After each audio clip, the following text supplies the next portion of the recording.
G'day guys, welcome back to the channel, welcome back to season number 10, the season finale of the Brighton Wonder Kid save, and I've made my face all big, just to surprise you a little bit and catch your attention.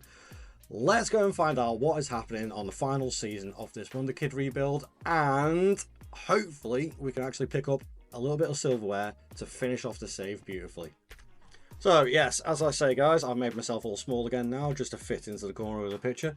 So we again are into the final season. We have had a lot of money to spend, but I have actually spent a little bit of money, more for the point of just filling out the squad, getting a couple of players in, and just spending what money I could, because basically, actually no, I kind of broke even because I brought in 104 million after selling Alex Scott, Carlos Baleba, and a couple of other youngsters, and a lot of people going out on loan. So I brought in another 4 players. First one being, obviously these are all going to be regens now, but Ronald Bakker from Holland is a young Dutch goalkeeper. Again, just to fill a squad slot. Good potential ability. We're not going to see him this season. Then Andre Pinto is a Portuguese centre-back. Portugal always seems to produce really good centre-backs, and he has got a good potential ability. He is going to hang around the squad, hopefully learn a little bit. He may get a game or 2 this season. I don't know. He may go out on loan in January, depending. We'll see. We'll see what happens. Raymond Chechua from AS Monaco, 35 million in total, is an absolutely technically gifted, beautiful winger. He is a winger, old school winger, not too quick but full of trickery. Great mentals, great technicals. Needs to work on the physicals a little bit, hence the reason why I bought him in and sent him straight out on loan to Hull. Hopefully he'll get the game time there, which he is. 2 assists in 6 games already for him with a 7.48 average rating. He started off really well at Hull, so that's good for him. And then finally, Ibrahima Keita is a Paris Saint-Germain 18-year-old right back. Again, not going to see him for Brighton this season. He's gone straight out on loan to Plymouth to get more game time. Hasn't started off the best, but at 18 years old, he's got plenty of time to build that up. That is the transfers that I brought in. The squad is looking like this, which is utterly ridiculous now. I mean, look at the potential ability of this squad. I'd say probably about 90% of that squad is all potential ability of 5-star. And at least 60 to 70% is 4-star and above. It's a phenomenal squad. We should be winning something other than a Carabao Cup this season. I'm keeping my fingers crossed that we do, because we really need to. I can't consider this save a success without you guys subscribing to the channel, liking this video, and also winning the Champions League. It has to be done. I've won the Premier League already. I've won the domestic trophies. I need to win the Champions League to make sure that this is a success. We've come close a couple of times. If we have a look at our previous record in competitions, stages, and if we go back one, I think we got to the semi-finals on that one. No, it was... Oh, did we get... Sorry, we got knocked out round of 16 last year. Then round of 16 the year previous. There. But the one player I am pinning my hopes on this season is this guy, Augustinus Hannes. This guy is phenomenal, and I cannot speak highly enough of him. I mean, look at him. He is ridiculous. He's like, I don't know, Kevin De Bruyne, Eden Hazard, and Mo Salah all mixed into one. As a central attacking midfielder, he easily, if I carried this on for another 10 seasons, he would easily be actually probably the next Ronaldo or Messi.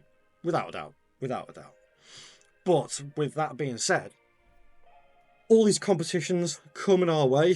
Let's roll the highlights reel and go find out what happens in season number 10. And I'll do a review at the end of it as well on how successful or unsuccessful we have been over this series. So I'll see you guys after the highlights reel. Some will say it's impossible. Some say it's a myth. But this team will be written into the halls of history. Our league form was almost perfect. A 3-1 versus Stoke, a 4-2 versus Ipswich, a 4-1 versus Southampton, and a 5-0 versus Birmingham propelled us up to the top of the table, where we only lost 6 games all league season, but our ability to turn the draws into wins is what really did it for us. A 4-1 win versus Leicester, a 3-2 win versus Spurs, and a final day hammering of Brentford 5-1 helped us secure another Premier League title.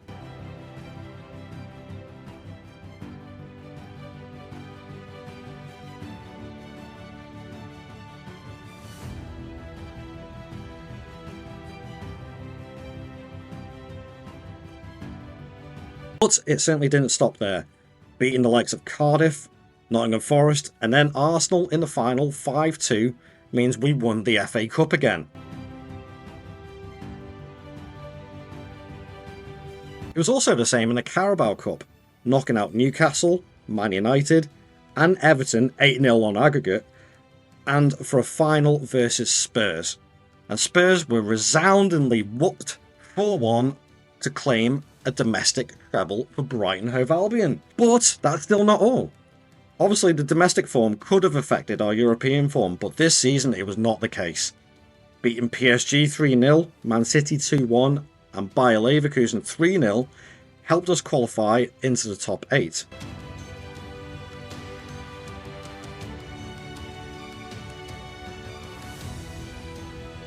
The round of 16, we dispatched Fiorentina 4-0 on aggregate.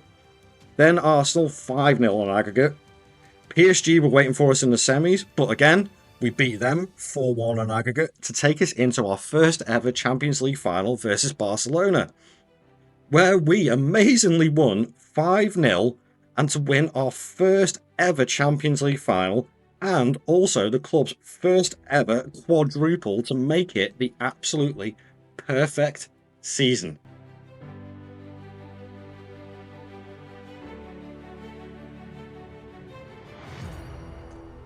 And there we have it, guys. Look at it in all its wondrous glory, its beauty. A solid quadruple. A Premier League, an FA Cup, a Carabao Cup, and a Champions League. Come on. Okay, let's do a quick review of what's going on. I wouldn't say we cruised the Premier League. It was a tough one. We did lose 6 games, but it was the wins that we got. 29 wins. A lot of 2-0s, a lot of 2-1s. Title winning form at the end of the day. No catching Haaland for the Golden Boot, but Van Persie got 19, so that's alright. Hannes got the highest average rating. I said he was going to be key. Buonanotte, the most assists, and Van Persie, the most player of the matches. Not bad. Not bad. Overall, I think it is not so much about the individual performances of the players this season. I think it was more to do with the team performance, because if we have a look at the stats, team overview, goals, we were second in goals, only 1 behind Man City. Most shots, 4, actually we're 6th. Most points per game, obviously us, just. Most dribbles made, nowhere near it. Fewest conceded. Okay, so we're 3rd on the fewest conceded, that's alright. Most clean sheets. How's that work? But when you have a look at the player overview, again, it was all Man City. Noah Darvish for Newcastle, so we didn't really come close. Free kick goals, 2 from Hannes. Cross completion, Provod was top of that. Games won, all of them. So it looks like Erberg, Provod, and Bajcetic were our key members. Team goals, Erberg, Provod. Provod, I think, actually turned out to be the key this season by the looks of it. And progressive passes, Provod. Ooh, gonna have a look at him in a second. So let's go and have a quick look at the squad before we have a look at the rest of the competitions. So 32 and 18 from Van Persie, beautiful. Hannes 28 and 20 at the age of 20 as well. He isn't due to turn 21 until June. Oh my word, that's incredible. 15 goals in the league, 7 assists, 3 player of the matches, but 28 in total and 20 assists. Wow, he is worth every penny. Oof. Anthony Tenas is a player who was out on loan last season at Derby, didn't have a too bad a season, and he's come in actually and he's done all right. He's filled a decent gap, he's produced a few decent goals, 22 and 7. That's another good signing. Another Robbie Arner again, 19 and 13. Look at those physicals, incredible, absolutely incredible. EMJ Jong, 18 and 13. He is wanted by Saudi, surprise surprise. Buonanotte, still only 28, 17 and 21. Buonanotte, actually, let's have a little look at his stats, because he's been in Brighton the entire time. Okay, he went on loan to Leicester in the first season, like he is in real life. Newcastle, I sent him out on loan again just to get some more game time. But since then, he has come in and been consistent easily over the last few seasons. And this is, I'd say, his probably second best season. 14 and 10, 17 and 14 in total there. And then 17 and 21 down the bottom here. Outstanding season. Provod was the one I wanted to have a look at. And as a DM, wow. You got him in DM and Hannes as the attacking midfielder slash shadow striker. That spine of the team is, oh, wondrous. Utterly wondrous. So that's the squad. As I say, competitions wise, beating Barcelona 5-0 in the Champions League is absolutely incredible. The FA Cup final, 5-2 against Arsenal. So we like scoring our fives in the final. And what was the Carabao Cup again? Ooh, 4-1 again. That is, it's brilliant. I can't really fault it. So, as I said, I was going to do a little bit of a review. So if we have a look at my profile, and we've had 13 wins overall. So our first win in the first season was the FA Cup.